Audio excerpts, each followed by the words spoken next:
I would like to welcome you out. My name is Abdur-Rahim. And before getting started, I want to get started with just a short prayer. Can I do that? Yes. Okay. All right. Here we go. It's called Time. It's real short. By the token of, well, first of all, with the name of God, most gracious, most merciful. By the token of time through the ages, verily, man is in law, except such as have faith and do deeds of righteousness, joined together in the mutual teachings of truth, patience, and constancy. Amen. Amen. Sure, I told you it was short. But the reference there is time through the ages. And it's certainly time through the ages in which have brought about this. It's a historic moment for us as a committee, but more importantly, the Heights Reunion Committee is a committee of 3 people, basically. We encourage you, we encourage others to become part of that committee. The reason being is because our history as African Americans are so in-depth. It's so worthy of having to be preserved. You see on the back, I have postings of where the original settlement for African Americans within Clearwater was. And it was because of a person who actually purchased a large tract of land back Dixon. And he did that in 1905. The city of Clearwater didn't become incorporated until 1950. That's right. So African America has been a stable part of the community for years. I mean, years. But for some reason, when we talk about writing the history, we somehow get wrote out of the history. So it is our job to preserve the legacy of African American history that actually is some of the foundation of Clearwater as a whole.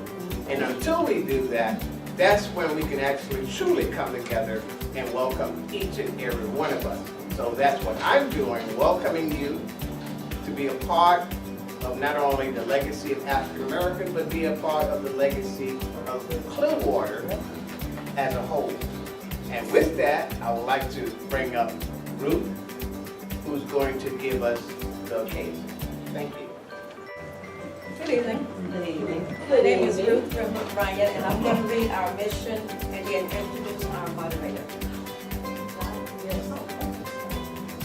Okay, our mission is to honor, celebrate, and promote the legacy of the first African-American settlement in the city of Clearwater, Florida in 1902, which was established in 1909. And our moderator is a young lady that was born on the Heights. Her parents was Johnny and Johnny Lee Sorey. She was born 1161 Gould Street, which is on the Heights. She had 3 sisters. We call them the 3 J's. Yes. They were Judy, Jeanette, and Jennifer. Our moderator also attended Williams Elementary, which was on the Heights, and she attended Clearwater High School. So, with that being said, I'm going to introduce to you Barbara Judy Sorey-Love, our moderator.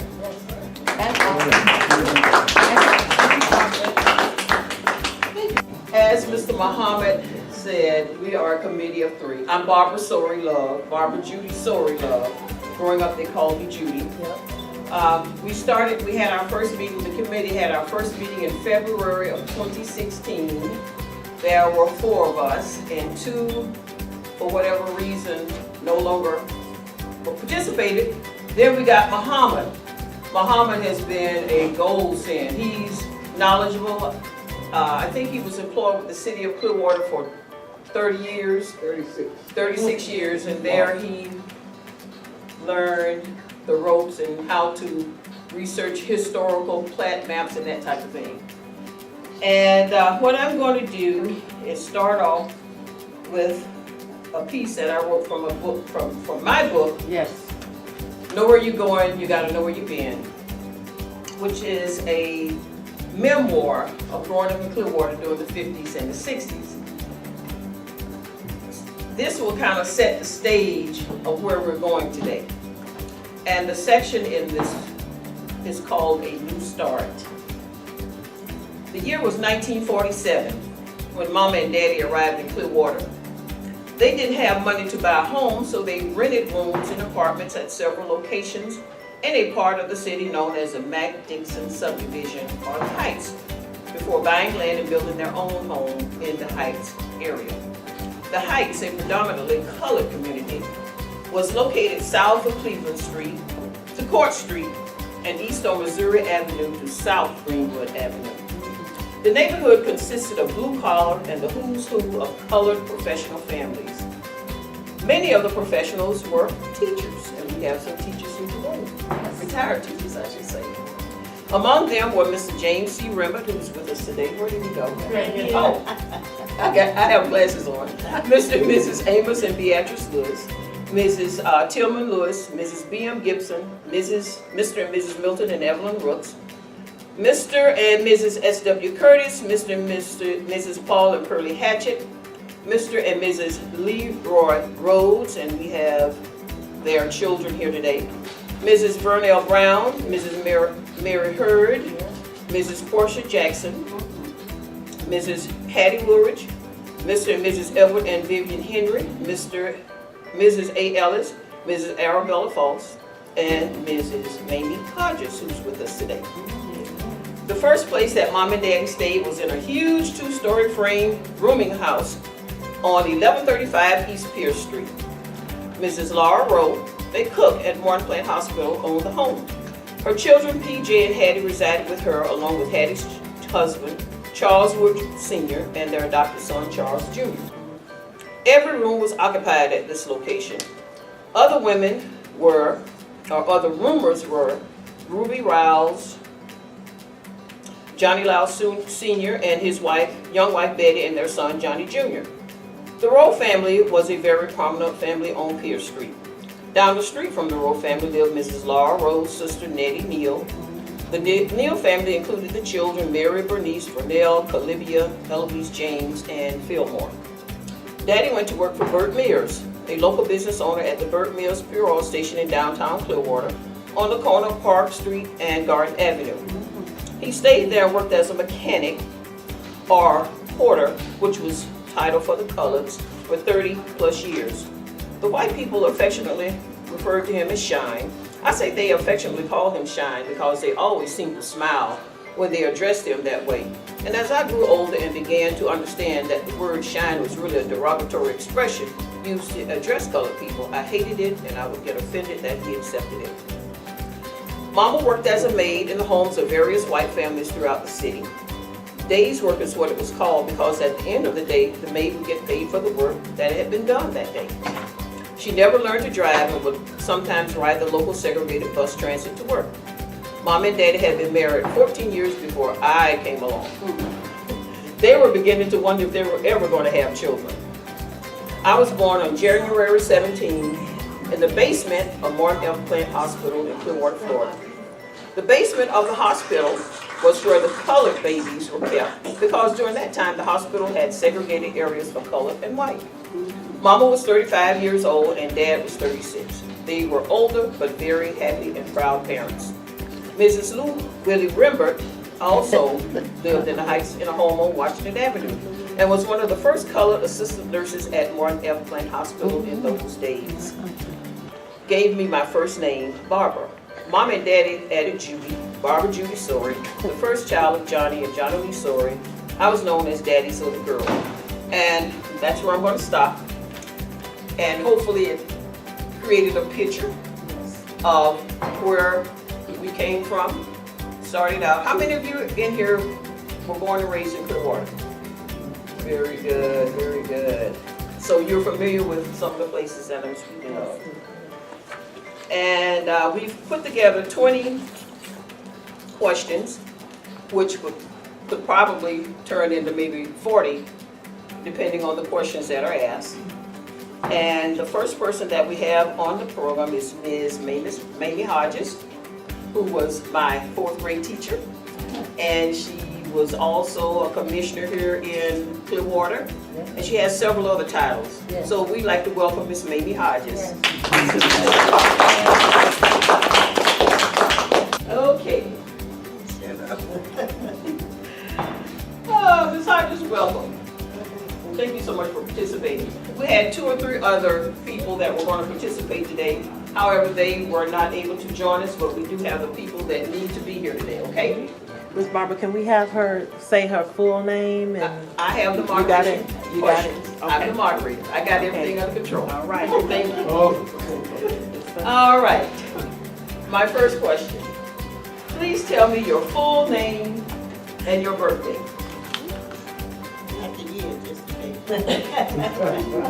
I'm Amy Weaver Hodges. My birthday is December 14th.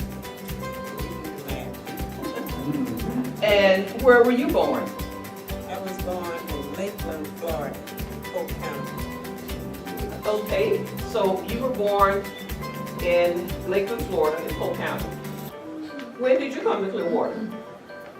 I came to Clearwater in 1952. Now, that was the year I was born in 1950. Now, where did you live in Clearwater? I lived with an uncle. I near Main State here, Mayo Weaver. He was really the reason for my coming here. I finished college in 52 and he had finance in my college, so I came straight here.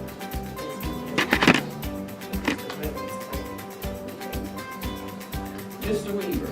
I remember him fondly. How many children were in your family and where were you in the lineup? We had 6 children by my dad's first marriage and 1 by his second. And I was the 3rd from the youngest. There were 2 younger than I am. Now, did any of your other siblings migrate to Clearwater? No, So you were the only one. Okay. What do you remember about your grandparents? very little because they weren't around when I was growing up. And was that in Lakeland? Yeah, Lakeland, and they were basically from the Chiefland area. Okay. Okay, what activities did your family do together? Well, first of all, we went to church together. It was the mainstay. And what church was that? Here in Clearwater? Here was my olive area, but in my hometown, it was a Baptist church. Describe the community you lived in Clearwater. The community was well together. I always look back. I thought all communities should be like the Heights. And what street was that? I was on Washington. Everyone looked after each other and they worked together. And I can really reflect on that now because as neighbors, now we don't even know each other. But that never happened on the Heights. Everyone was together and looked after each other, which is a good thing. Okay, describe your neighborhood on Washington Avenue. What was it composed of? It was composed of homeowners. Everyone in that area owned their home. We had one business on the corner, which was, father was run by Mr. Rembert's brother. Quentin. And one, no, that wasn't your dad. Quentin. Yeah. Okay, and other than the one business, what else can you remember about Washington Avenue. Well, they all owned their homes. That was impressive, and that meant that they all looked out for each other, which I think is something that we all should capture. Where did you shop for grocery? Well, to start with, we had a private grocery store down the street from us, run by a lady named Miss Collins. Miss Collins, okay. You can go in there and get whatever you wanted, whether you had the money or no money. And Okay. that was convenient. Now, Miss Collins, I think I vaguely remember her. Was she a Caucasian? Yes. And she was on which corner of Washington? She was on. Was she closer to Cleveland or closer to Fear Street? Closer to Pierce. What elementary school did you attend, if you attended school here in Clearwater? No, I came here as a teacher, Okay. and my first job was at Williams Elementary. And where was Williams Elementary located? Williams Elementary was located on Madison Avenue. Madison Avenue. Okay. What high school did you attend, if you attended school here in, but you said you came here as a teacher? Okay. Okay. What did you do in your spare time, Mrs. Hodges?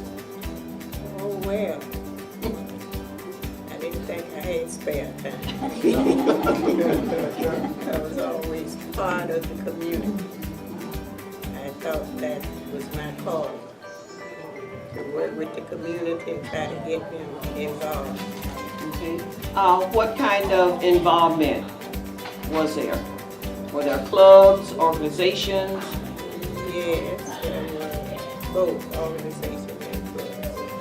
We have our fraternal organizations, the men and women sorority and fraternity.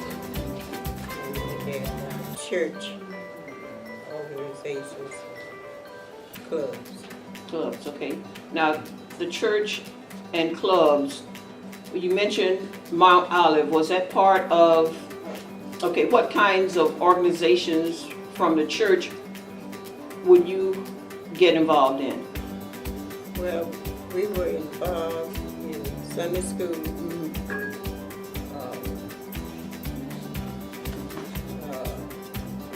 We had officials such as stewards and stewardesses. And then we had other ministries like the lay organization and the women organization. Now, the auxiliary organizations that you were a member of, what kind of activities were you participating in? We participated in activities that would improve the communication of church members and encouraging them to be a part of the church's organization. Outside of the church, what kind of organizations or associations were you a part of? Well, I was active for years in the Democratic Club. That was, to me, representing the community and encouraging them to be a part of it. Okay, who were your friends here in Clearwater? Let me count. So let me count them. I had an array of them. There's Lisa there, but we go way back. Rembert was my principal for years He was your principal for years at what school? in Williams Elementary. Okay. And he and my uncle were buddies, so they saw computer against me. Okay. Okay. Now, the Mount Olive that you mentioned, is that the same Mount Olive that's still around today over on Jones Ave, on Jones Street? 600 Jones Street. 600 Jones Street. Okay.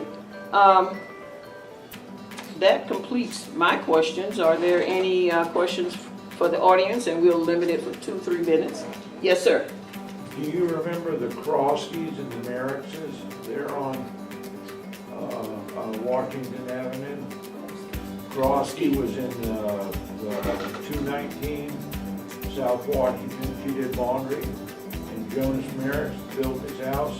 Oh, yeah. In I saw the 1948, line. built it by hand. Yes, And had the laundromat in the backyard. yes. It was the most successful laundry in northern Pinellas County. Correct, correct. And he won all kind of awards and everything or another else until they figured out he was black. Yes, When he went over to a convention that they invited him to as a speaker over in Tampa.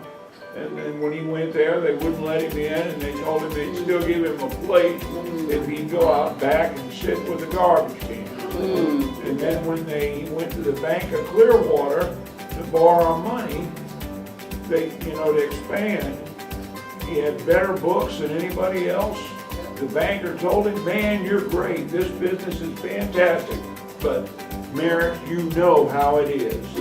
And what's your name, sir? Terry Kirk, he was my business partner and best friend and my caddy for Thank you, years. Mr. Kirk. Thank you for your input. Yeah, they were good Yes. people, good parents and good children. Yes. Mamie and I met with the Democratic Women's Club of Upper Pinellas, and is it true that the Democratic Women's Club of Upper Pinellas is the oldest Democratic club in the state of Florida? Yes, it is. It could go beyond the state of Florida. Do you remember what year it was founded? I don't. No, I'm not that good. Were you able to ask anyone?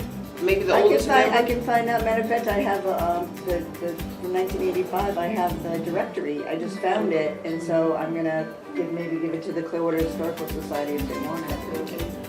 Okay, are there any more questions for Mrs. Hodges? What grades did you teach and what was your favorite subject to teach? I taught 4 through 6. My favorite subject was math. Yes. I can say that Ms. Hodges taught me in 4th grade at Williams Elementary, and I will never forget her multiplication drills. Okay. We had to know our multiplication tables, left and right, upside down, and when she'd call on you, she wouldn't call them in order. She'd, just kind of mix them up, and she'd call them, and you, just like that. Yeah, that's what I wanted to major in when I went to college. But it was going to take 1 more year that I wanted to stay. So I cut that and took the shortcut. Again, what college was that? I attended Hampton Institute in Hampton, Virginia. Okay, and that's in Virginia. Virginia. Okay. Any other questions for Ms. Hodges? Well, thank you so much, Ms. Hodges.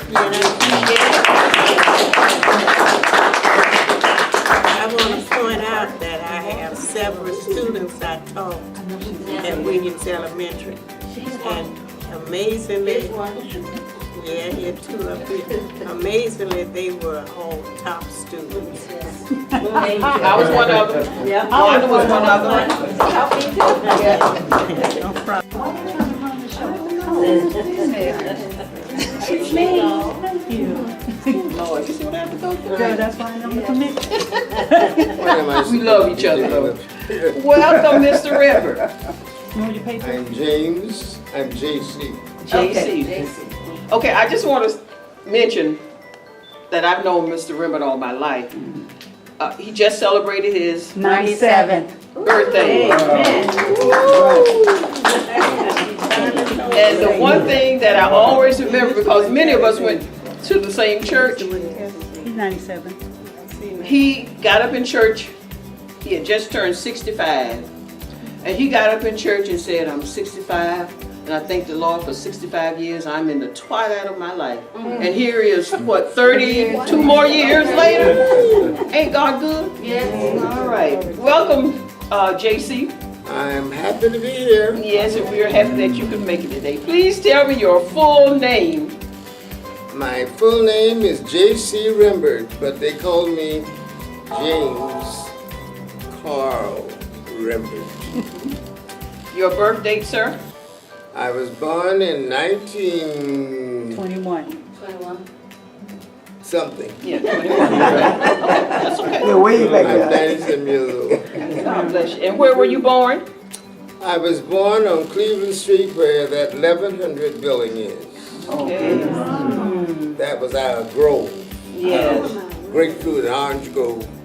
I used to climb the trees and eat oranges and grapefruits up in the trees, you know. Had a Wow. good time climbing up there eating oranges and grapefruits up in the trees. And behind there were a lot of oak trees, but they're Okay. all gone. Those central oaks are gone. So you were born On Cleveland Street In and back a- in the woods. frame home. And a wooden house built by my father, Thomas Jefferson Rembert. Okay. He was a carpenter at the time. In 19. Charleston, South Carolina, in 1921. All right. 1921. So that would have been 12 years after Clearwater was founded. I guess so. It wasn't much here, but wishes and palmettos and rattlesnakes. So where did he come from? My father? Your father, yes. Oh, we came from Beaufort, South Carolina. Okay. How Not many? in the city, but in the woods. Back in the woods. How many children were in your family, There were 6 boys and 2 girls. and where were you in the lineup? I'm the, that was Algie, that was William, Ruth, Algie, Fred, Quentin, and me, Nell, and Tim. Okay. Timothy, rather. Okay. Are you the longest liver? Are you the longest liver? Are there? Everybody gone to wherever. I'm the longest liver, yes. Who are your grandparents? My grandparents were Matilda and I can't call the other man's name, but I know the last one was Dan Mitchell. All right. What activities did you and your family do together here in Clearwater? Activities, my father ran a store, Okay. grocery store. And the old-fashioned scales, I had them until a few years ago and I gave them to God. So where was the store located? On Cleveland Street. Cleveland Street was not paved and it was a dirt road. Okay. Was it on the It was up there with that tall building. 1100 building? So you had your home there as well as a store? And the store was over here on the corner where the glass shop is. Oh, okay. 5 Points. 5 Okay. Points. We owned all of that land at that time. Okay, so perfect. So what we've heard so far is from Ms. Hodges with Mr. Rembert that we had homeowners, we owned property, lots of property. And thank you for confirming that and adding that to our story. Okay, can you describe the Heights? Well, from my recollection of the Heights, besides the graveyard, there was nothing but woods and thickets and briars and palmettos and rattlesnakes and you name it. It was just like in a deep, deep woods. You just, when you left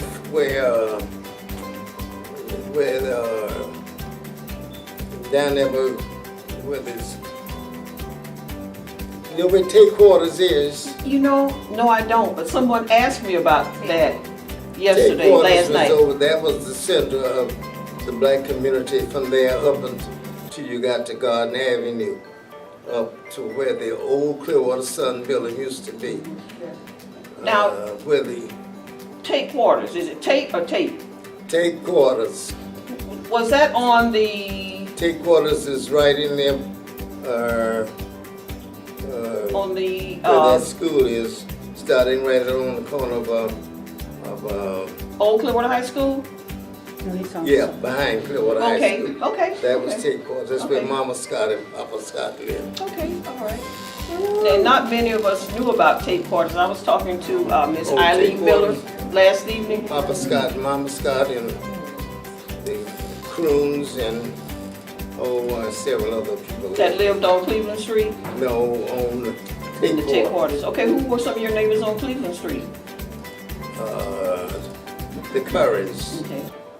the Currys, the Buchanans, Yeah, Buchanan.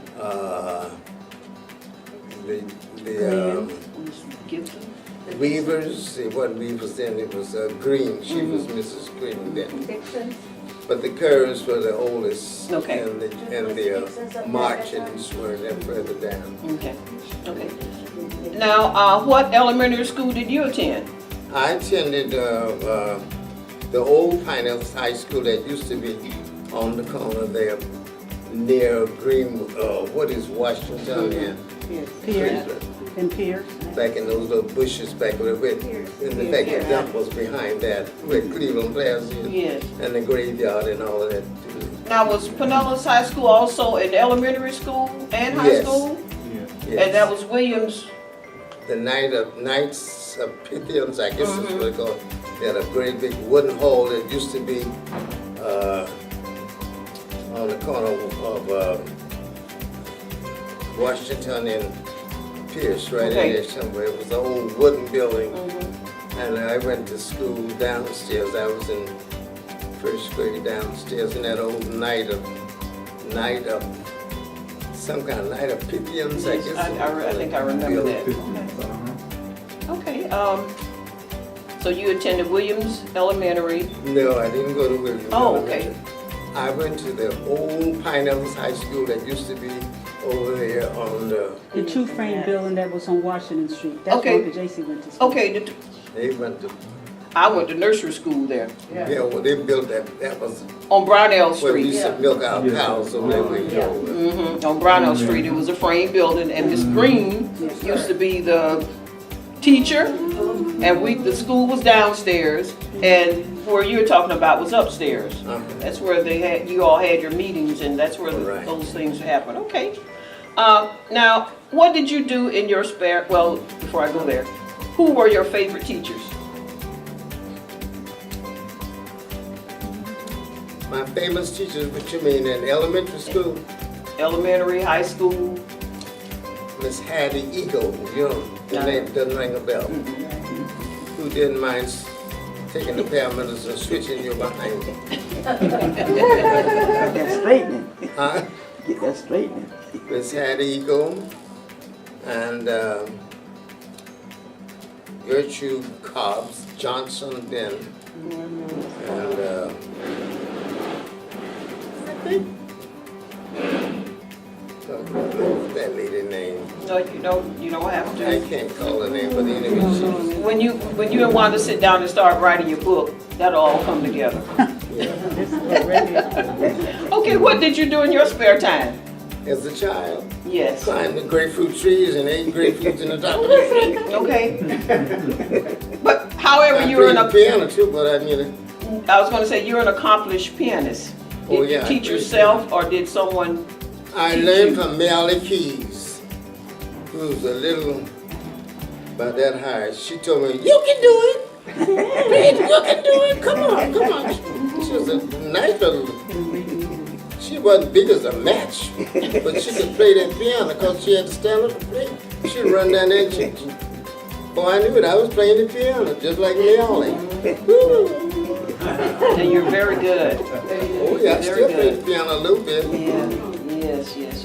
I have a concert once in a while at the condominium. Okay. All right. Now, other than playing the piano, do you have any hobbies? Oh yes.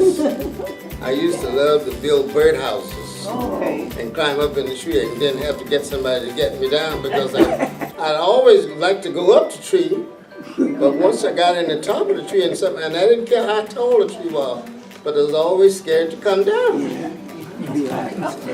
I get up there, but when I look down, woo! What about your flowers? Oh, I love flowers.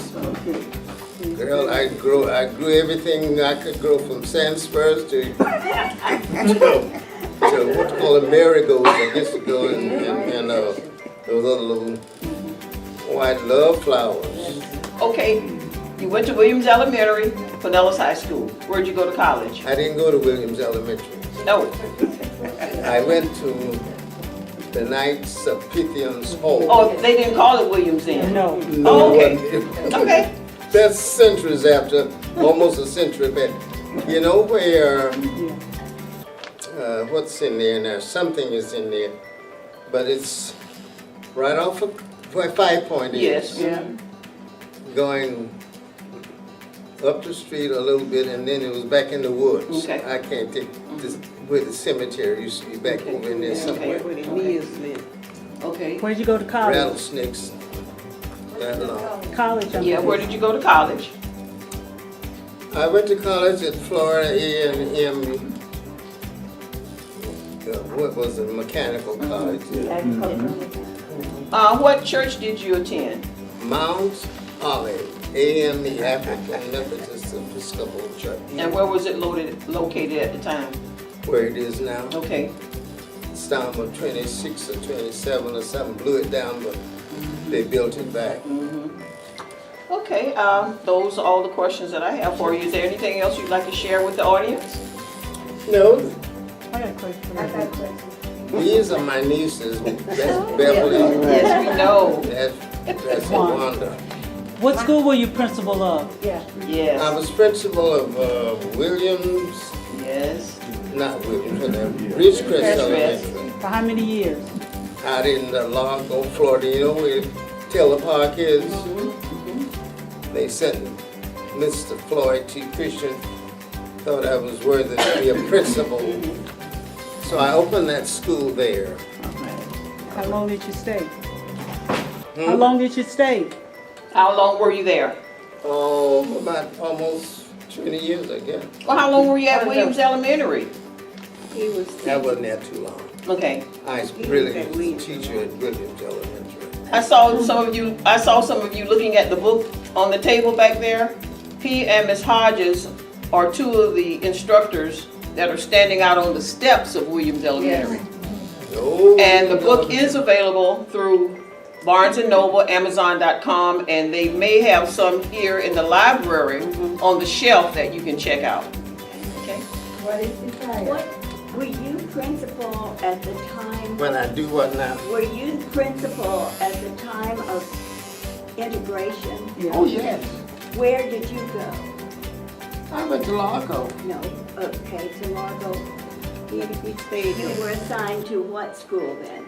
Largo. One and only Ridgecrest Elementary School, where Okay, everybody that's tried to put their children. Okay. So they thought I was a darn good principal, I guess. They integrated Largo. Okay, we have another question over here. I'd like to know the title of the book. You have to say a little Could you louder. The book. hold the book up and give us a title? And I got one question. Uncle The JC, title is The Black American Series, Clearwater, Florida. Good. And it's at Barnes & Noble, or actually, there's a copy here at the library as well. Okay, thank you. One of the nieces would like to have. Uncle ask you. JC, what branch of the service did you serve in? Yeah, I forgot. What branch of the service did you serve in and how I long? left New Orleans, I was in the quartermaster, and then they put me in the infantry. Okay. And I crawled all over Louisiana. Okay. I shouldn't be fat as I am, because I was told I was on my stomach. And he was recently recognized, right? Yes? Yes. He was an honor veteran. He was sent to Washington DC as an honor veteran. Oh, yeah. I think that was in May. Forgot about that. They flew him down to Washington DC. And they recognized me, I said, well, Ms. Rembert, I have a question. yes, sir. Excuse me, I see your hand, but the question that I have for you gave us a talk before, and I'm gonna come up. There was a lady that you said that owned the property where the old post office, where the post office is at now, located. That What was her name? Lady Virginia Glenn, one of the oldest settlers in this area at that time. Virginia Glenn. old post office, where the recent post office In other words, Yes. she used to own all of this land back up here, what you call Stevenson Creek. Grove and Right. going all of that, all on that waterfront. Right. She was a smart woman, though. Brilliant. I don't know where she came from, she was a smart old lady. Yes, sir? Yes. Yeah, a question for you. What was Clearwater like during the Great Depression? When I came along, Well, the Great Depression in the 1930s? well, Clearwater wasn't much of a little pigsty place, you know. I guess you could say you had what's that big hotel out there, you call it? Jackson Harrison. Which it was named in. Over here. Whatever. In Bel Air, off of there. Bellevue Biltmore. Yeah, Bellevue Biltmore. The Bellevue Biltmore. Oh, the Bellevue. The Bellevue Biltmore, that big old wooden Yes. hotel. Bellevue Biltmore. I wonder what happened to the cemetery you mentioned early? The cemetery. They moved it. That's Cleveland Plaza now. Well, where did they move the graves? They moved them to wherever people wanted their people transferred to. I see. Was it the city of Woodlawn. Clearwater? The city of Clearwater Cemetery? No, they moved them to that was- Woodlawn. It was the Where's neighborhood. Woodlawn? They moved them to Woodlawn It's in in Dunedin. Dunedin. Oh, okay. And they didn't move everybody, They didn't move No, they didn't everybody. move everybody. They're still raising. They had tombstones. because my grandfather, his grandfather was never moved. Really? Your grandfather was never moved? No, because when we go to check the records for history, when I go back to go check the records to find his grandparents, there are no records. I personally tried to find them. They did not move everybody. Right. That's what I read. Well, we need to get out. Okay, let's maintain order one speak I wanted at a to time. ask about Stevenson Creek. Did you, was there a lot of fishing? Did you rely on Stevenson Creek very much for food, fishing and such? Stevenson Creek? Can you talk a I little? don't hear you. Tell them, Judy, get closer. Stevenson Creek. Stevenson Creek. Did you rely on? Stevenson Creek is the creek that, It's on the high. well, it's the creek that runs just down the hill when you leave Cleveland Plaza. Did you use it for food source? Boating, fishing? Can he? For boating and fishing, off of this dock over here, where you used to call, what do you call that? Seminole? Well, it's Stevens, that's not Stevens, that's here Stevenson. Stevenson Yeah. Creek, yeah, that's Because it it. winds on around. Basin, and then you got the Seminole Boat Dock with a whole different story. The question is, Stevenson Creek, did you or anyone you know of fish in the creek for food? Yes. Okay, okay, Typical, you got your breakfast. okay, okay, okay. We had grits and fried fish. Are there any more questions for Mr. Rembert? Yes, ma'am. I grew up on Vine Street, just off the bridge, Okay. and there was a dirt road called, and I think it was an Get extension your of chance, leave that, Prospect. can't you? And I, What she said. She lived on Vine. on Vine. Sure, Vine Street is Yes. quite a popular street right on. Yeah, and there was a dirt road, I think it was an extension of Prospect, and there were blacks and whites that lived together on that road. Was that Tate's Quarters? Was that Tape's Quarters?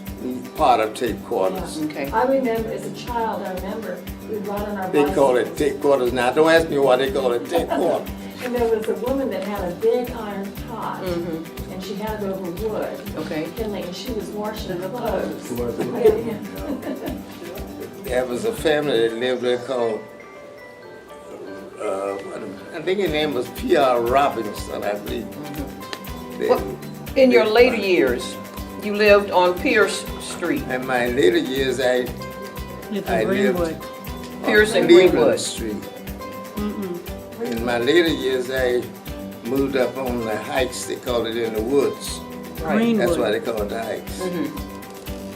Okay, but I think I remember you being on, not Pierce Street, Brownell, No, he lived at 423 South Greenwood Avenue. That was the- 423 South South Greenwood South Avenue. there, but I was born down there where that 1100 building Right. is. Okay, okay, okay. That was in our backyard, Mhm. that 1100 building. Okay. Any other questions for, I had a question.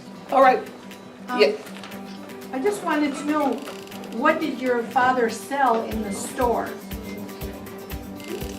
Well, for one thing, most people ate a lot of bacon, he raised hogs, Yeah. and then they would sell the hog meat and bacon, fresh bacon. We had a hog pen over there where 1100 building is, and they raised hogs. He was a good old country farmer, little old, I guess he was about maybe 5 feet tall, but that he had 6 boys and 2 girls. And we all worked in, in the Grove. All of that we owned, then we went all the way over where that 1100 building is. We went all the way over to that northeast Cleveland. We were in the woods, but we ate well. We had hogs, I have some more questions. pigs, or what do you call them? We had a hog pen. Can you We tell had me, about 9 JC. cows. Uncle JC, Question. Uncle JC, We have a question just for over here. history, can you tell me about the family who you worked for, who you used to do the gardening?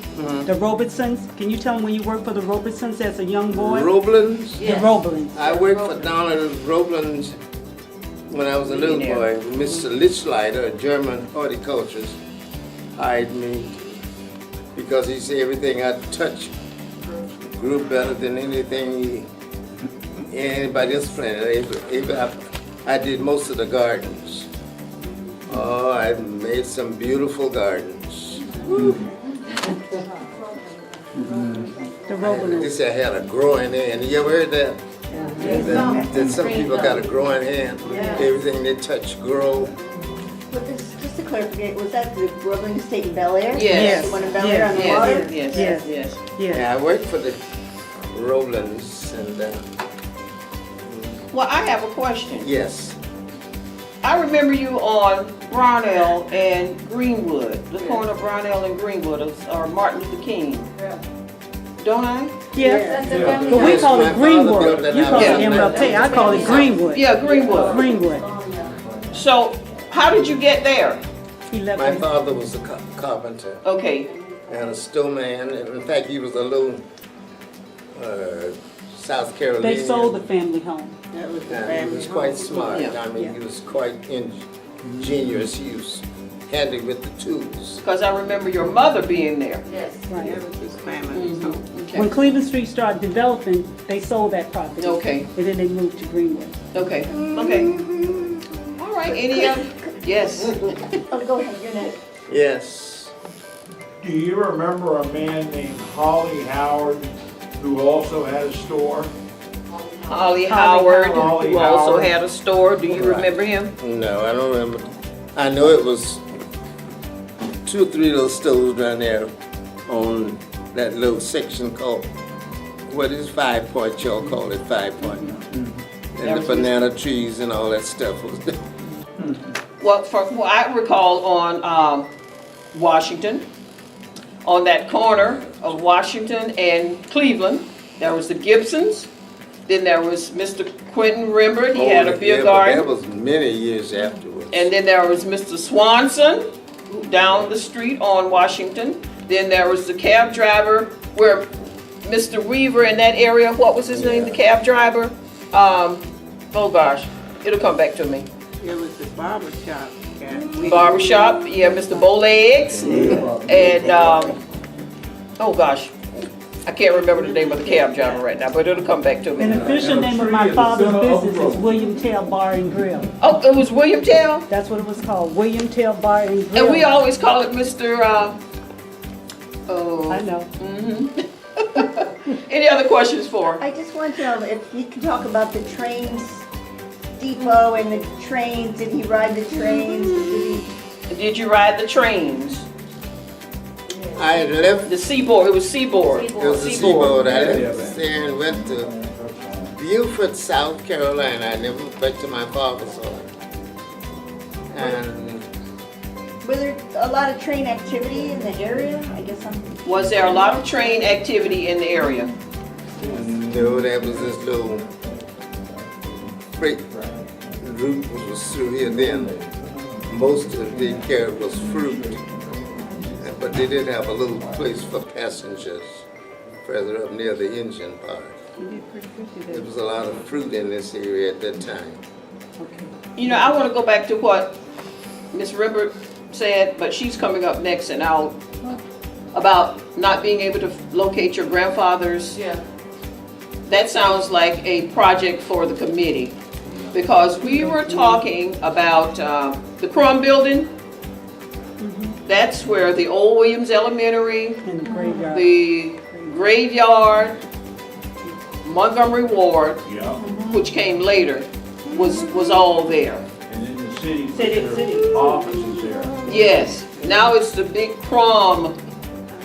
Well, they got the technology now to look down in the ground and see what is what. Yes. Who is where. Yes, yes, sir, Mr. Rhodes. When I first moved to Clearwater, I was about maybe 3 or 4 years old.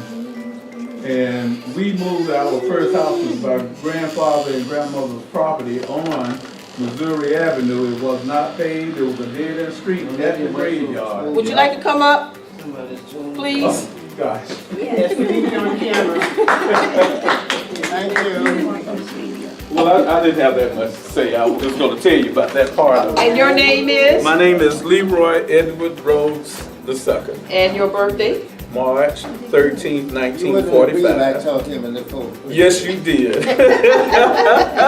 And where were you born, sir? I was born in Norfolk, Virginia. My parents were from the Clearwater area, but they moved to Virginia during the war. My father worked in the shipyards. Okay. And then after my sister was born in 47, we came back to Florida and we moved to a house on Missouri, Okay. 308 Missouri Avenue. Okay. Mm-hmm. Well, I remember you on Gould Street. You do? What was that address? That was 1154 Gould. Okay. That house that was on 308 Missouri Avenue was moved when they decided to pave Missouri and pave it on out to Cleveland. But it was a dirt road that ended right there by the graveyard. Our house was right next to the graveyard. And all nothing, like Mr. Rembert said, nothing else was back there but woods and snakes and everything else. But we played out there and everything when I first moved here. Then it had an outhouse, it didn't have hardly anything. It was a pretty rural living for the early, the late 40s or 50s. Mm-hmm. But that was, they decided they were going to pave the street and they didn't have enough room to keep the house where we were living in there. So they moved that on Missouri. Okay, Missouri. They moved that house at 308 Missouri to 1154 Gould Street. Yes. Mm-hmm. Okay. So and my mother and father, they built it, made it a little larger. And what were your parents' names? Leroy and Eliza Rhodes. Okay. How many children were in your family and where were you in the lineup? In my immediate family were 3.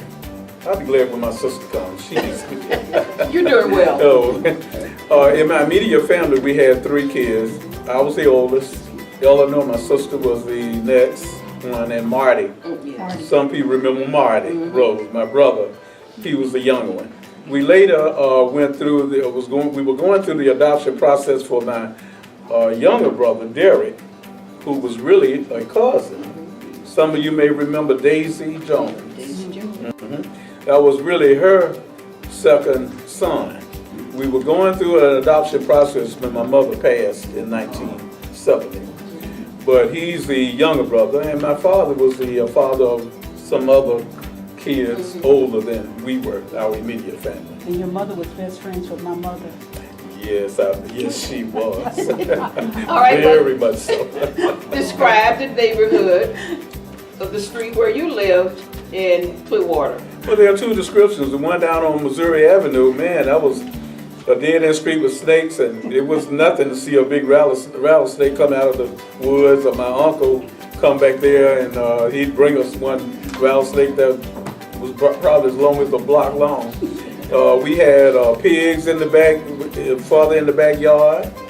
We had chicken coop in the backyard, dogs and everything when I moved there. And if you go back through the woods a little bit, through a little trail, there was William Elementary School behind us. That's where Williams was. Yeah. Okay. So we lived there until they decided to come through and pave Missouri. They moved our house on Gould Street, and that's where we had the neighborhood that we were actually raised in. Okay. What elementary school did you attend? Williams. Okay. Mr. Rembert, 4th grade. And what high school did you attend? Pinellas High. Okay. But I attended the new Pinellas High School. My father was a teacher, and he taught at the old Pinellas High School that was on Madison, and at the corner of Madison and Cleveland. Right across from the Stone Buick area. In that Yes, area. where that area is, the Buick area and all of that. There was a school there. Pinellas was at that location for years. Your mother was a teacher also. Your mother was a teacher. Yes, my mother taught school too. She eventually was able to teach school. She had a degree in home economics, but she had problems with, I'm not gonna call any names, like Miss Foss or anybody like that. Miss Foss was the principal of Williams Elementary. And everybody, Miss Foss. And the school was named after her family, right? The Williams family? Yeah, yes. Yes. She ran that school. Very good. Miss Hodges said she ran the neighborhood. Yes, she did. She really did. But my mother came in. Yes, you did. She had a degree and everything, and my dad was able to get a teaching job, but she was not able to get one. And the only two schools you had was Williams and Curtis. And the home ec department was taken with someone that was always in that position. So she started out working in the cafeteria. Not Curtis. At Williams. Started out at Williams at the cafeteria. And she finally got a job. She finally was moved into a teacher's position. And she ended up as a teacher at Curtis Elementary. Curtis is the elementary school here on Greenwood and what's that, Marshall? Yeah, Marshall, which is now the home of the Pinellas County African American Museum. Yes, it is. All right. Well, what did you do in your spare time? Did you have any hobbies? Just trying to keep these bullies from beating up on everybody. That's all I did when I was growing up. We had families, like the Rayners, the Millers, and I didn't even realize I was a Miller at the time. You know how it is, you don't really know who your parents are sometimes, you know what I mean? Well, that's the situation. We didn't know who our real grandfather was at the time. He was a Miller. But coming up, those families, like the Rayners and all of them, man, you'd have to, they were big and they were huge, and you didn't mess with one. If you messed with one, you had to mess with them all, So we played things like marbles, hopscotch, kickball, stuff like that, yeah. And I just want to add, the Rayners, they owned the junkyard. That's right. They were recyclers before it was even heard of. That's right. They lived across the street from us. Our home was on 1161 Gould Street, and they lived across the street from us, and they had, I think they owned all that corner. All that corner, they had the junkyard, which they would convert to a revival. They would have, because the dad was a minister, Mr. T.Z. Rayner, and every summer they'd have these revivals. Then they had the big house that was next to that lot. Then they had the rental property in the back, which faced the playground of Williams Elementary. Then there was Miss Bessie Bryant. Yes. And then the Rayners had another home next to Miss Bessie Bryant, and in the back, another home that was facing Williams Elementary. So everybody basically were homeowners during that time. And I did think of the name of the cab company, Mr. Isaacs. Mr. Isaacs. Yes, he owned a cab on, that was on Washington. Oh, Washington, yeah. Washington. Okay, thank you so much. Is there anything else you'd like to add, or are there any questions before we go for a break? No, I'm glad to. No, if anyone has any questions, that's right. Okay, Miss Ruth Rembert, we're getting ready for a break. What do we have over for our guest today? No, she wanted to ask one question. Oh, I'm sorry. No, question, your question. There was a school Didn't I on, teach you in fourth grade? Yes, you did, sir. was it a one-story school? You and Tommy had The school of Missouri. Missouri, was it a one-story school painted kind of a green color? That was Williams Elementary. It was a one-story school, but you could see it from Missouri Avenue. Yeah. Yeah, Missouri was facing Madison. Right. But the back area of the school extended all the way to what it was Missouri Avenue. The question I have, since your house kind of was positioned that way on Missouri. How long do you know of that the grave site extended into the parking lot, which is now Frank Crumb's property? They moved that house when I was getting ready to go into the 3rd grade. And at the same time, they were in the process of moving the cemetery at that same time.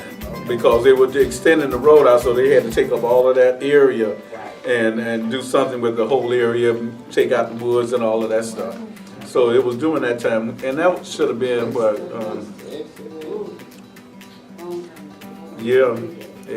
that should have been in 53 maybe? I was gonna say the 50s, early 50s. Early 50s? Early 50s. I'd say 53 or something like that. Or 52, it could have been even earlier. Okay, I just have one thing to say. We have one person, all the comments and questions and insight that everyone has given us today. We appreciate Mrs. Hodges, Mr. Rembert, Mr. Rose, even though he didn't expect to be on program. We have his sister on program, but I heard him on the phone calling her at the last minute, so she said, I'm not coming. Well, she didn't say it, but you know, she's not here. We do appreciate your input. Next, we are bringing up Ms. Wanda Rembert, who is the niece to Mr. J.C. Rembert. And thank you so much, Wanda. Can you spell the last name?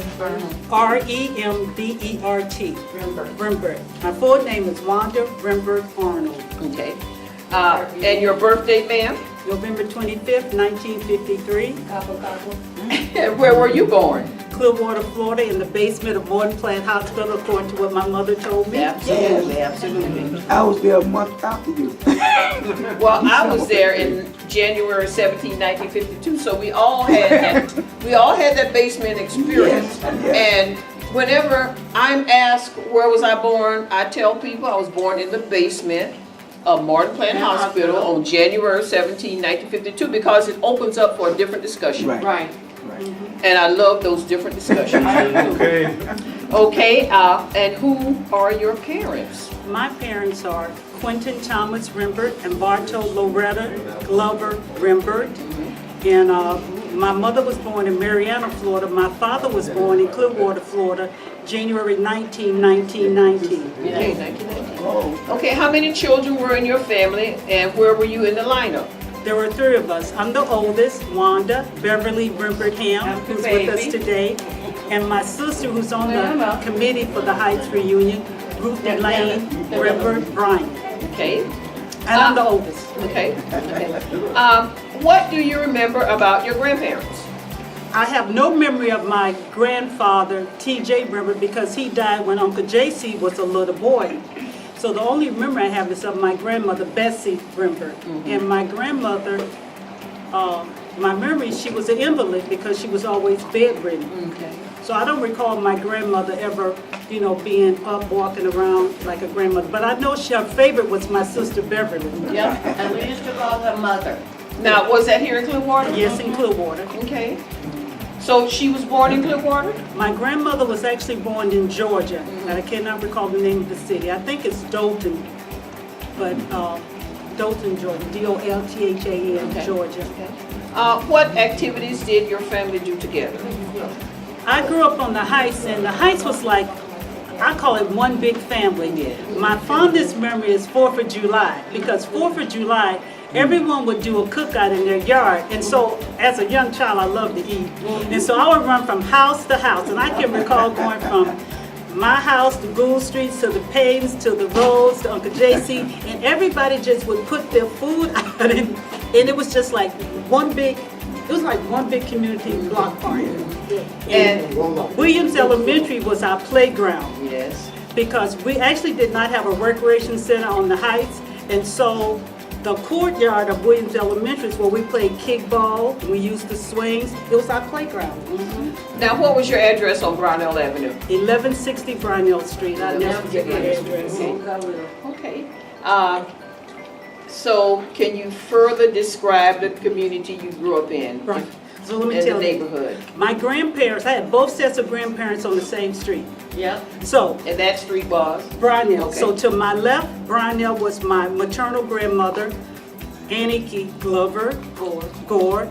And to my right at Greenwood and Brownell was my maternal grandmother, Bessie Rembert, and Uncle J.C. was a caregiver for my grandmother, and Uncle J.C. lived there with her. So I had both sets of grandparents, Remberts and the Bryants. I'm getting mixed up now. The Gores on the same street. Okay. All right, where did you shop for grocery? Winn-Dixie, where they have the pond now, where there's the Marriott, I think it's the Marriott, and the senior citizen high-rise business. Believe it or not, that pond was Winn-Dixie. Yeah. And so we did most of the main shopping at Winn-Dixie, although those little stores that you heard the other seniors talk about, African-American seniors talk about, well, we needed bread during the week, we would go to the local neighborhood stores and get bread and bologna and, you know, cookies. And so it was sort of like you did the midweek shopping in the neighborhood. And then the big shopping we did at Winn-Dixie. Okay. Now, you mentioned Winn-Dixie, but do you remember the Publix that was on Missouri and Cleveland?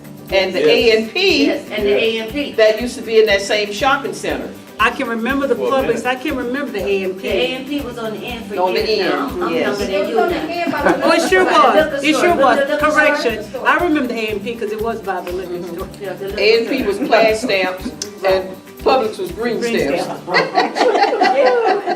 Okay, what elementary school did you attend?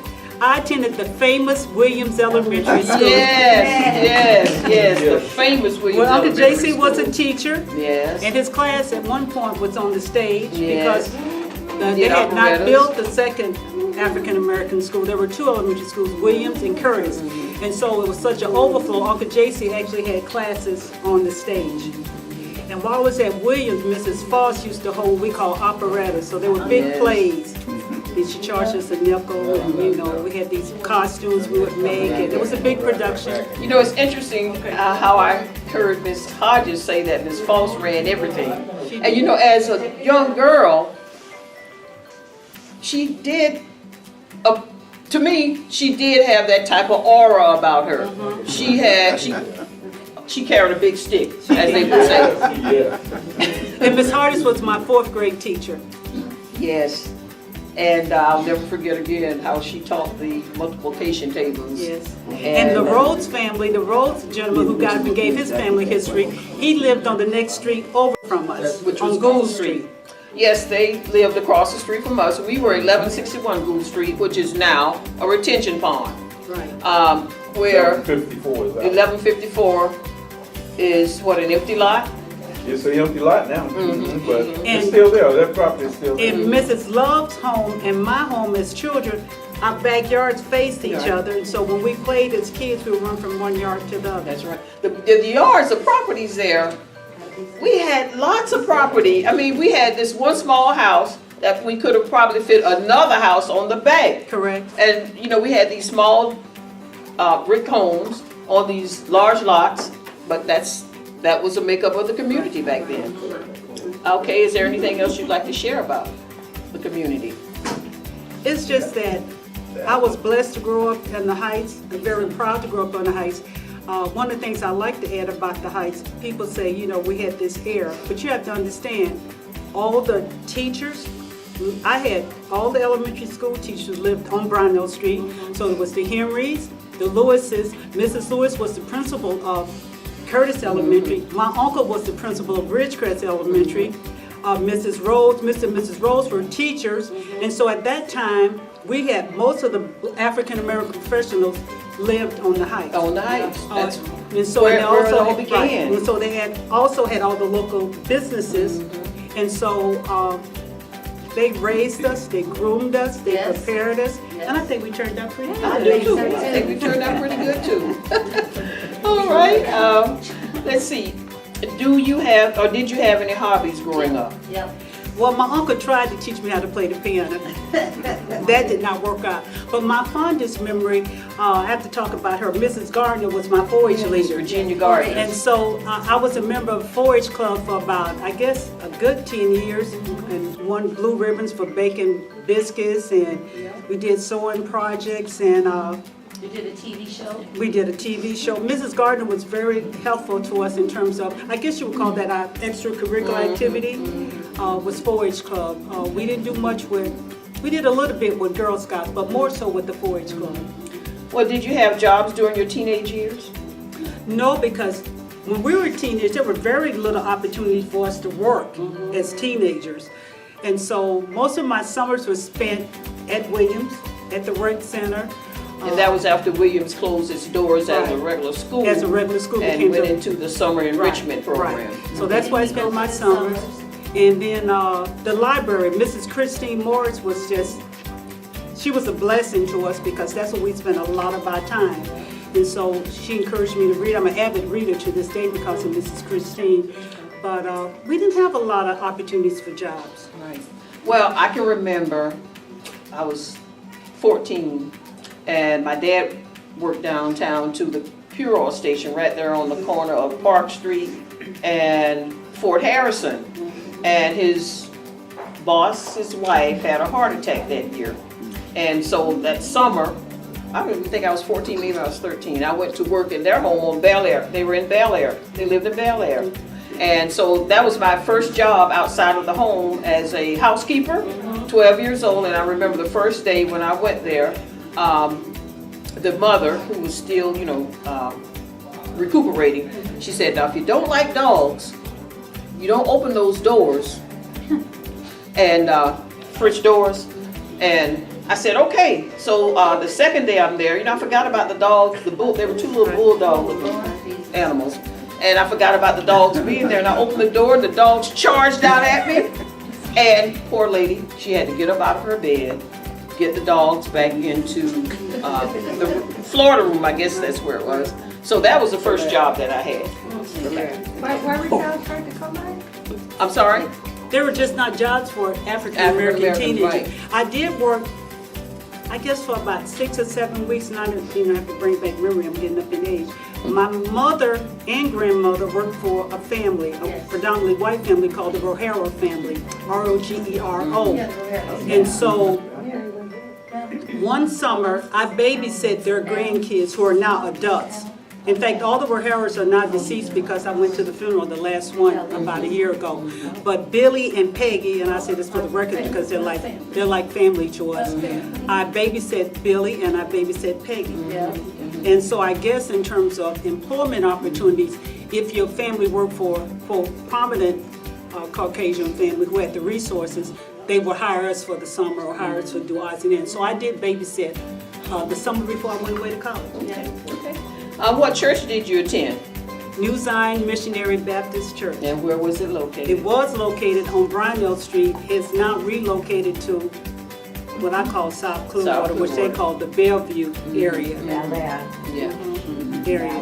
And who was the minister at the time? Reverend C.H. Mobley. He was a pastor there for about 50 years. There were 3 churches on the Heights. There was Bethany, Friendship, and New Zion. There's only one church left, that's Friendship, which is on the original location on the corner of Madison Avenue and Gould Street. That's right. And I have to give the history. My mother was the pianist at New Zion Missionary Baptist Church for 50 years. Yeah. Wow. Okay. Very good. Very good. Okay. Is there anything else you'd like to share with our audience? Oh, I was a Sunday school. I was secretary. Oh, my mother was Sunday school superintendent for what, 25, 30 years? No, I was really active in the church. Oh, the church played a large part in my life as a young child. I have to talk about that. People don't realize they called the community a village. When I got ready to go away to college, they gave me, I guess what it's amounted to would be a shower. Because all my church members bought me gifts and gave me money. And throughout the whole year I was in college, they would send me like $5, $3, which to me was a lot of money. So my church family was very supportive of me going away to college. And anytime I did anything, my church family was supportive. Reverend Mobley let me run the Christmas program. And so they encouraged us to be leaders. And so I had that relationship with church. It was also an opportunity for us to groom. They groomed us. Are there any questions for Ms. Rembert-Arnold?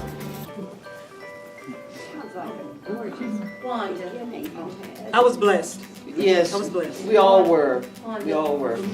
You have to bring up that how, like I said, the predominant business owners and things, y'all, they pushed us for, they sent us to Disney World, the first time Disney World opened in Orlando. Would you like to come up, young With a lady? fundraiser. Beverly, why don't you come up and share your experience? no, Because that's okay. yours is a little bit different from mine. Yes. Because Well, by I the time, remember. well, let me just say this. I have to put this on the record. I went to segregated schools, and we have not shared that. Yes. I went to segregated I did schools too. until 6th grade. I did. My sister came after me, and so her experience in Clearwater is a little bit different. But up until the time I was in 6th grade, I went to Williams Elementary School, all segregated schools. And then I went to John F. Kennedy, Yes. quote, we integrated John F. Kennedy. And I think it really was the kids from the Heights And, Garden Avenue. and Garden Avenue. I think it was 2 busloads, if my memory serves me correctly. And so that was my first experience in an integrated setting. And the blessing was, I had an uncle who would groom me, and I was a good student. And because I was a good student, I'm not trying to pat myself on the back, they tracked me in a higher level than the rest of my peers. And so, unlike some of my friends, and they also knew my uncle was a principal, and that was a benefit, it's the truth. My uncle was a principal. And so I was tracked college prep Yeah. from the beginning. And so my experience is a little bit different than my sister's experience, but it did help the fact that my uncle was a principal. You know, and they would say, is that your father? I would say no, but my baby sister would say, no, my dad is dead and buried. That one. It's a long story, but anyway, they would contact my uncle because they thought my uncle had 3 daughters in the school system. And my uncle would tell the truth, those are my brother's kids. But it was a benefit. Yes, ma'am. Ask about the North Greenwood Commercial District. Do you remember when it was a thriving commercial district? Absolutely. I kind of remember that. Absolutely. Could you talk a little bit about that? Downtown Clearwater, tell about We were that. not allowed on this side of town. Okay, we're going in different directions. Oh, never mind. But it was a we'll business share. area. It was a business area, but I grew up on the Heights, and so we were not supposed to be over here. But they had like the cab stand, and people had restaurants. I can't call the family names, but God, I can't call their names now. Mr. Bilal, were you brought up over here on this side of town? And they had the theater. The theater was over here. Yeah, Park Theater. The Park Theater. The funeral homes were over here. So you had funeral homes, you had the theaters, you had Larkin's Funeral Home, you had Mrs. Curbo, yeah.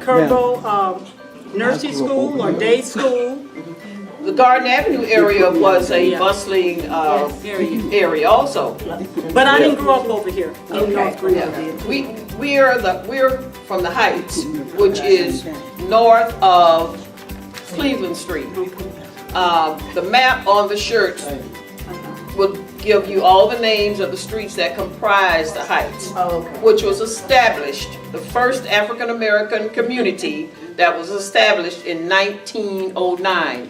And people who were here migrated, if they lived on the Heights, they migrated in this part of town, which was called the Grove, or the other part of town, which was called Bel Air, but it's really South Clearwater. So maybe one day, Have a talk on that. I think the people that can better speak on that are the people that grew up in those areas. And we will mention that for the future. You want me to say about 5 or 10 words? I would like for you to come up. Thank you, Miss Rembert-Arnold. Hi, everyone. My name is Beverly Rembert-Hamm. Your birthday? October 21st, 1956. And where were you born? Clearwater, Florida, in the basement of Morton Plant Hospital. And where do you live when you were born? On the Heights of 1160 Brownell Street. And your parents were? Bartow and Quentin Rembert. Okay. Now, what would you like to share? My You are the little- sister to Wanda. My sister is Wanda, the You're the oldest baby sister. sister. I'm the baby sister. My middle sister is Ruth Bryant in the kitchen. Our there. committee member. Okay, the committee member. I want to just put out my little 2 cents.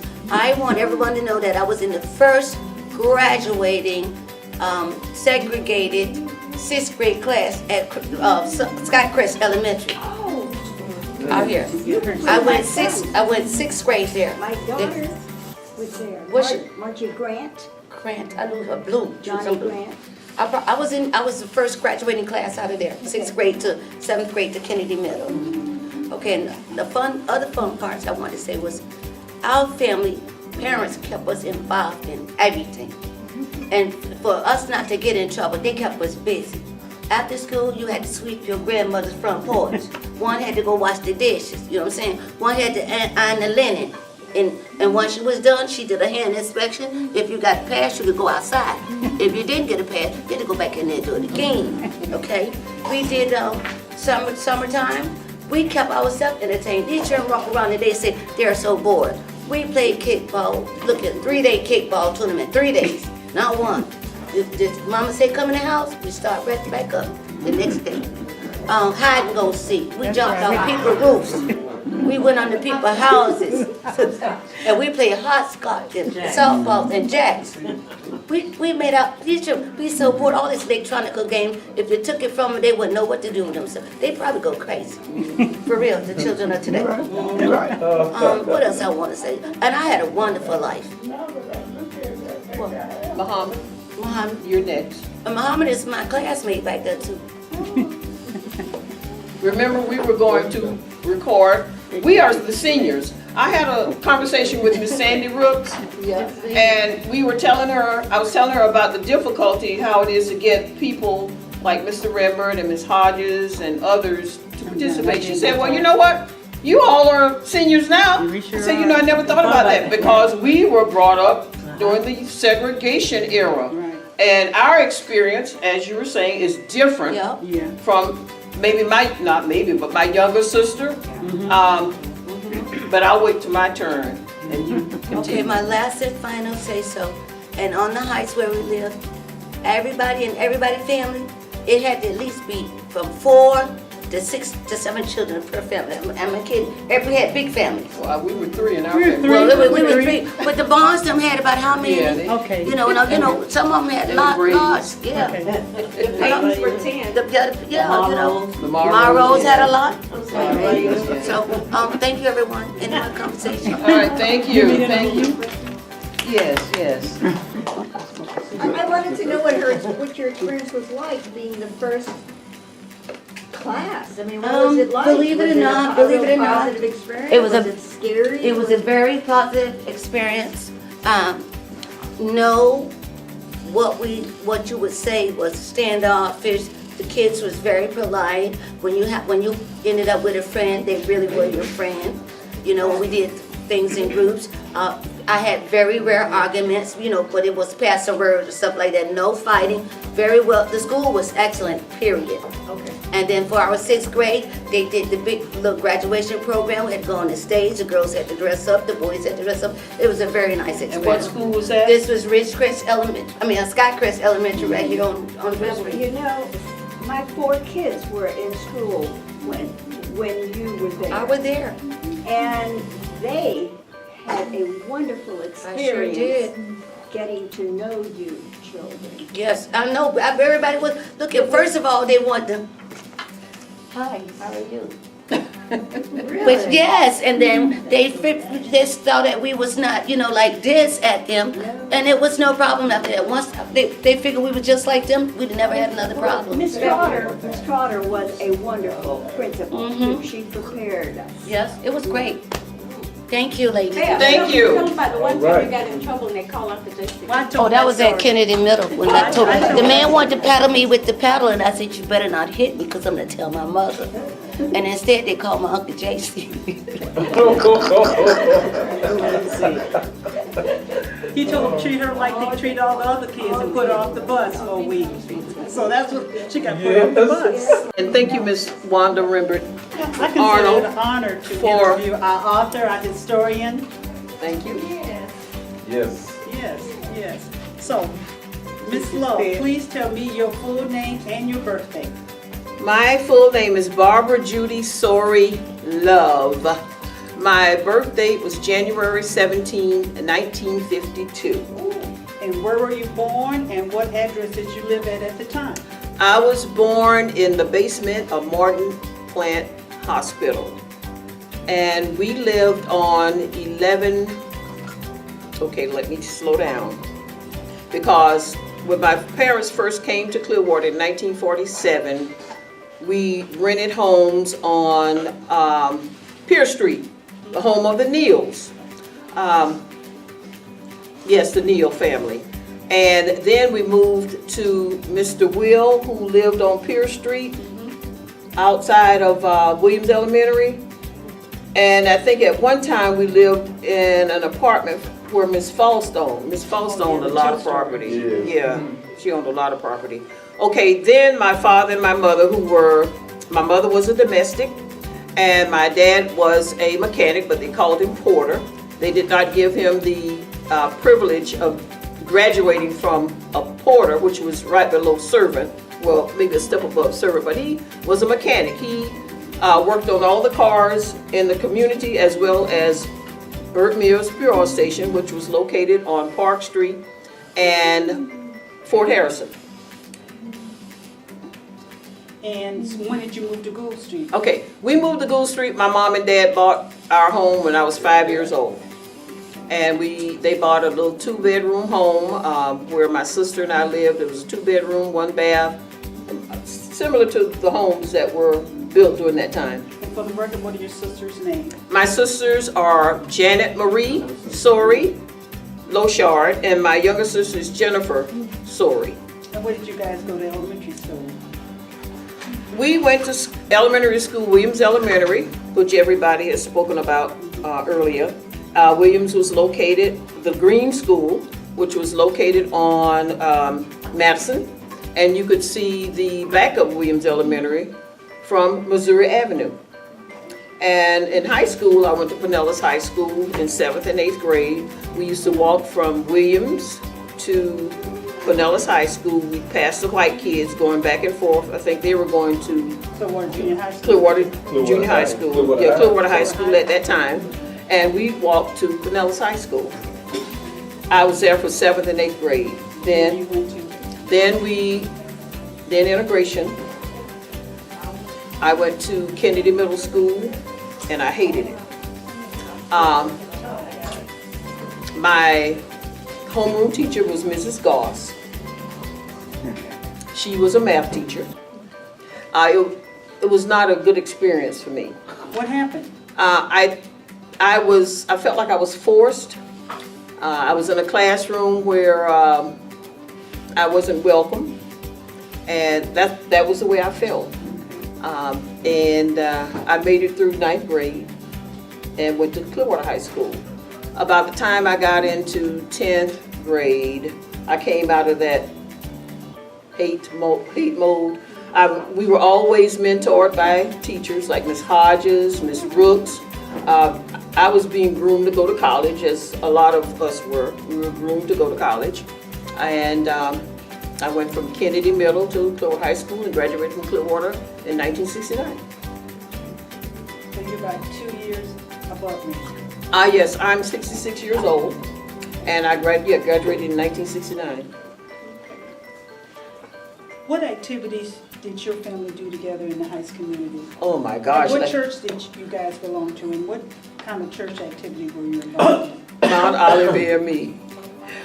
Olive AME Church. But when we were younger, before we started going to Mount Olive, we went to Friendship, which was 2 doors down from where we lived, the Baptist church. And then I don't know if you remember Miss Sally Borkins, who was a member of Mount Olive. She asked my dad if we could start going back to Mount Olive. So I didn't ever think I'd join another church, because I was born, well, I tell people I was born and raised, but I was really raised in Mount Olive until I was maybe 5-6 years ago. And we did everything. Our lives were centered around church activities and school activities. And like you mentioned, when we were teenagers, we were not allowed to come on this part of town because of the reputation that was going on about you going to Grove, and it was a fast life. And my parents didn't want us to be exposed to that. Can you talk some more about the makeup of the community, the Heights community? Oh, wow. I shared a little bit, but we were made up of business owners, educators, of which Miss Hodges was one. Miss Hodges and her family lived on Washington. Mr. Rembert, lived on Brownell. We had Mr. Amos Lewis and his wife were on Brownell. On the other end of Brownell, we had Mrs. Rooks, who was on Pierce Street. The Curtises that were on Pierce Street. And the Browns. Yes, the Neals and the Browns. You know, and too bad Ann isn't here, but the Neal home, it was a 2-story home that was on Pierce Street. And to me, that was always a center, it was always a center of activity. Ms. Hodges might be able to back me up on that, but it seemed like, I remember as a little girl, they were people who enjoyed life. There was a piano in the home, and I think all the daughters played piano. We lived upstairs, my mom and dad lived upstairs, and fond memories. The Rows lived, Rudy Rowe and his family, then Mrs. Woolridge, who was an elementary school teacher over at Curtis Elementary. She and her family lived next door to the Rows, and then there was Mrs. Ellis, then there was Mr. Boykin, all educators, community full of educators and hardworking, honest people. Thank you, Judy, because I couldn't recall the names when I was sitting down, so thank you. That's okay. You didn't ask me this question, but I'm going to ask you this question. Who was your favorite teacher? Because I recall Ms. Gibson and Ms. Hodges. Do you have any favorite teachers? Okay, I have to say it was Miss Gibson because I had her in first grade because she was the first teacher. Oh, let me start. Miss Curbo. Miss Curbo was an older lady who ran a nursery school. And I think she was on Garden Avenue. And I think everybody started out at Miss Curbo. And then from Miss Curbo, I went to Williams Elementary. And Miss Gibson was my first grade teacher. Then I went to Miss Katie. I think Miss Katie was second grade. She was second grade. And Miss Smith was my first grade teacher. So Miss Smith was your first grade teacher. Miss Gibson taught us third grade. And I was going to say third grade. Now, I didn't stay in first grade. I was put up to first grade. In first grade, I was put up to second grade. And my teacher was, yes, Mrs. Kadia. And then I went to third grade with Miss Gibson. And one thing about Miss Gibson, she was, I guess, flamboyant. She would make pig feet, bring them to school and sell them. She did all kinds of fundraisers. And that was one of the things she'd do. She'd make pig feet and bring them to school and sell them. I think she belonged to the Bridge Club. And sell them for 5 cents. And then she'd make candy apples. Then my fourth grade teacher was Mrs. Hodges. Then there was fifth grade, Mr. Lewis. Mr. Lewis, my goodness gracious. We used to call him Bill Lewis. That's right. He'd sit up at the table, sit up at his desk, and he loved to fish. And he'd come in, it seemed like every Monday he had a fishing story. But let me share our relationship with Mr. Lewis. He and my dad were real close. And his family owned property out in Keystone. And every season, they would kill hogs. And he would bring this hog head to my mother for her to make hog head cheese. And I could do that with my eyes closed because I've witnessed my mother make hog head cheese so many times. Seriously. And when I tell people that, they, that's the way it was. And every season, they go to Keystone, kill hogs because I think it was his brother or somebody who was related to him. They raised hogs. They'd kill the hog and he'd bring back this big hog head for my mother to make hog head cheese. And that's a dying art. Yes, it is a dying art. So I hope you wrote the recipe down. Oh, I could write the recipe down now. Well, we would like to see the recipe. I know one other lady that's living in Clearwater that can do it from scratch too. One other. And she's a young lady like you and her mother taught her. But see, I'm not a person that loves the kitchen. I could write the recipe down, but I wouldn't be in the kitchen going through all that process. Because it was made from the green? Log head. When she clean it, you put it in this big pot of water, boil it, and pick the hairs out, and all the bones, and what was left, she put in a big white sheet and hang it up, and all the oil and grease would drip out.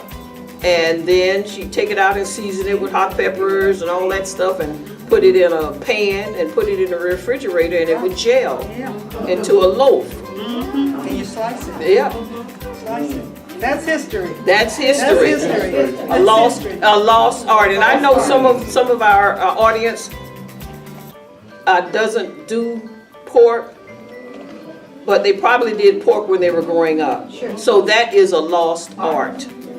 And every part of the pig was used. Yes, yes. Every part was used. Is there any such a cookbook? I've not seen a cookbook. Now, but that recipe. I mean, a printed book with these recipes. Well, you know, that's an idea. Seriously. That's an idea. So they don't get lost. Yes, that's an idea. What did you do in your spare time? Oh, we played at Williams Elementary. From our porch, after we had built our home, we had a screened-in porch, and we could sit on our porch and look across the Rayner property to Williams Elementary playground. And you would see the kids out there on the swings, and that's where we all hung out. We go out there on Sundays with our radios, with WTMP. Yes, on the patios. Yes, and that's what we did. We did marbles. We did oh gosh, what's his name? Skates, and the best skater. You should skate up Williams front way. Junebug Rapane. Yeah, The best skater I know. in his day. Did you have chores around the house? Did Oh you have- girl, everybody had Now, chores. your mother was a stickler though, Ooh, wasn't she? Lord, every Saturday. Ooh, wow. Line full of clothes. Line full of clothes. And we didn't do anything if the chores weren't done. That's right. And what about church? Oh, church, that's the only place we went for entertainment. Every Sunday, we were involved in something at church. And at school, you know, who was it mentioned? We had the operettas and school plays and those type of things. How do you feel about growing up on the Heights? Oh, I loved it.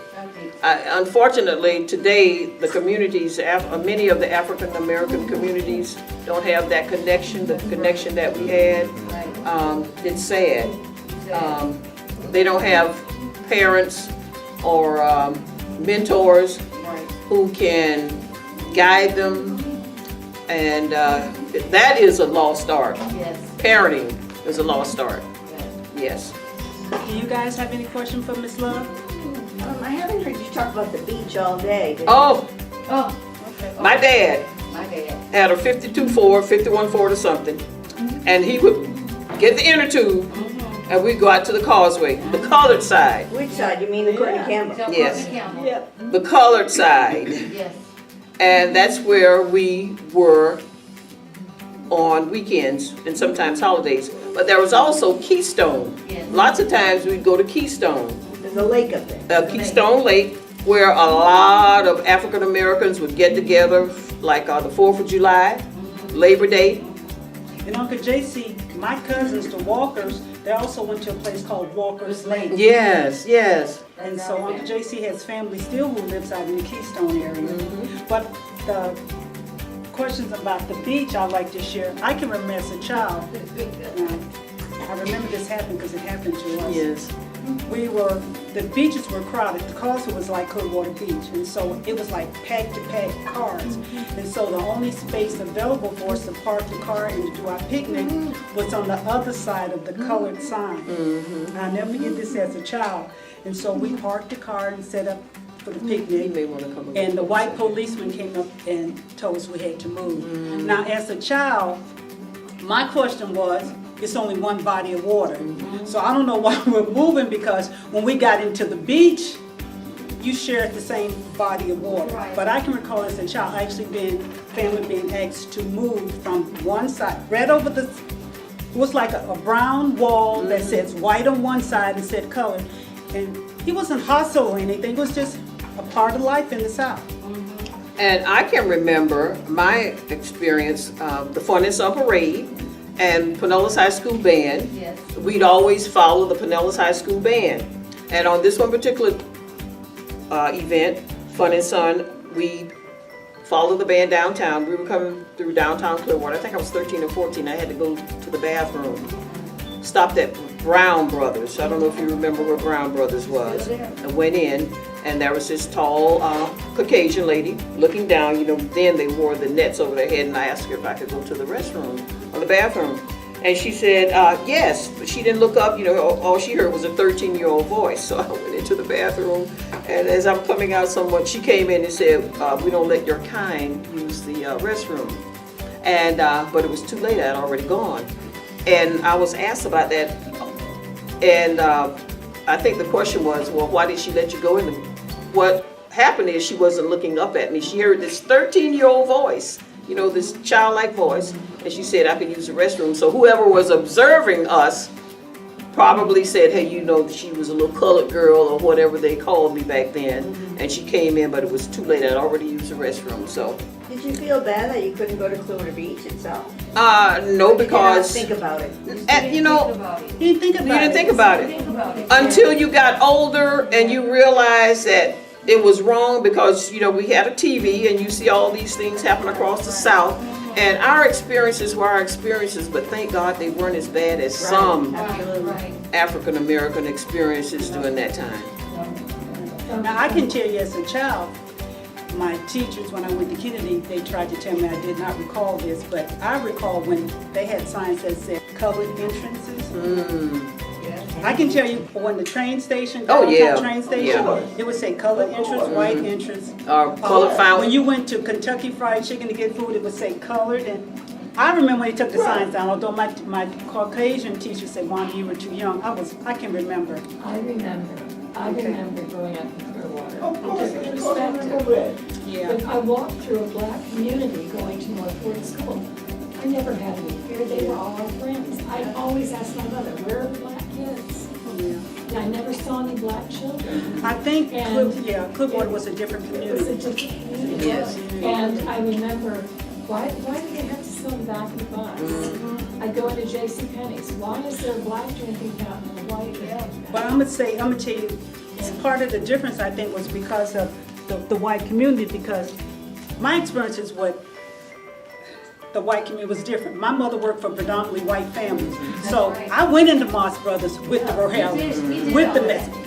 And so I never, for a long time, I didn't realize that I was not supposed to be sitting in the area where they served me.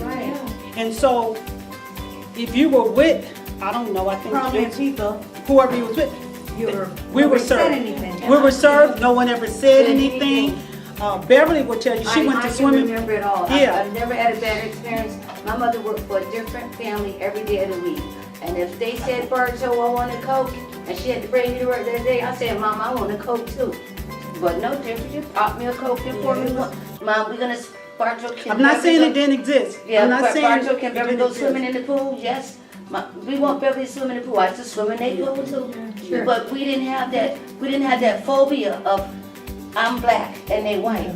What color was it? But it was here. It was here. It was but we here. just didn't The only experience it. people we knew that were black were people that worked with maids, that worked for people that we knew. And we had good relationships with them. I want to mention a good thing. But I'm about 10 years older than you. I want to mention a good thing. My dad was a mechanic, and he worked on everybody's car downtown, all the attorneys, doctors. This one attorney, Ben Princeman, had a 1959 Cadillac, and he wanted my dad to buy it for $600. And he said, I don't have $600 to buy a car.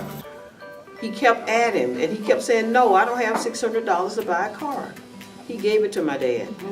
So when he came home that particular evening with his shiny black Cadillac with red convertible seats and white convertible, my mom wanted to know, where'd you get the car? He said, Princeman gave it to me. And he put the title down there on the table. So that was a good experience. And I met his daughter, Ben Princeman's daughter, a couple of years ago because I had to have some legal work taken care of, and she has an office over off of Belcher.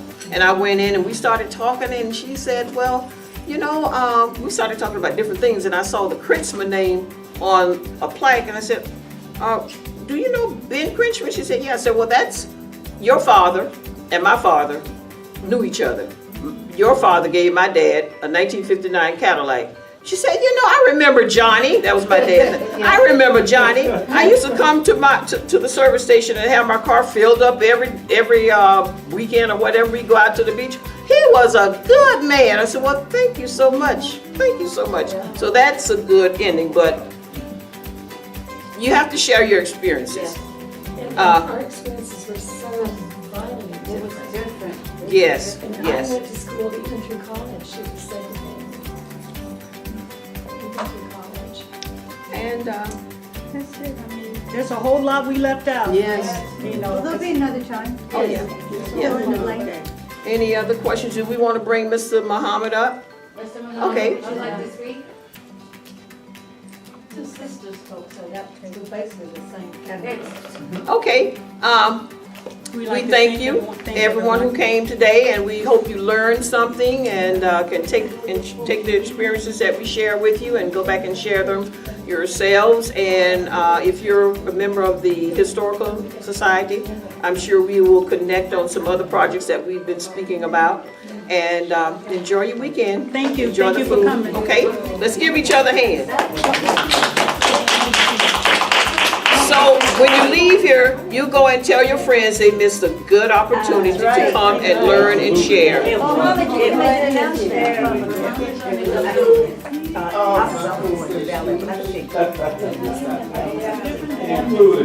Oh, you want to get on this? No, but we're making it now. Okay. Can I get your, Mr. Muhammad would like to make an announcement. if I can get everyone's attention, if I can get everyone's attention. Before we close out, I just want to mention because of these upcoming news, it's the 26th of this month. Yes, we're going to have a candidates. Actually, it's not a candidate forum. No, it's really a forum. It's a forum, but it's a forum I'm to. a strong mayor. Then you should make the announcement if you're going to I make it. thought you could. It's a forum to inform citizens of a strong form of government that is actually coming into Clearwater. No, wait a minute, it's not coming into No, Clearwater. listen. Because we can vote on it. Listen. If I'm going to make the announcement, I'm making an announcement. All right, just want to make sure we say it So, right. the reason I'm making this announcement is because it's very important to be informed when the government is trying to change its charter.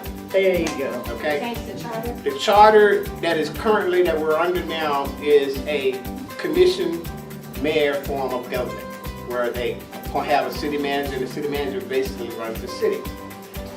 The charter is being proposed to be changed to have a strong form of mayor, where the mayor runs the city under an administrator. So the citizens need to be informed of that. They need to be able to have a choice in the matter. So what we're doing is inviting you out to have that kind of discussion on the 26th of this month at the Martin Luther King Center. And I think the program starts at 6:30? 6 o'clock. 6 o'clock at the Martin Luther King Center. So we invite you out to that, okay? Very good. All right. Thank you very much. And thank you for coming out. This was wonderful. Thank you for your attentiveness. Thank you. Being a part of the historic moment, because we had an opportunity to get recordings and whatnot on film, and your participation as well with the audience being able to ask and dialogue some questions. We want to be able to do it again. We want to actually thank you, the Historic Society, for coming out, the members for coming out, and we're going to be looking forward to doing it again. So thank you. And we thank the Clearwater Library System and Ms. Krista Smith for supporting our efforts. Yes, very much so. And thank you for the great meal. All right. Thank you. Okay. Thank you, Ms. Rembert, for the meal. What was that?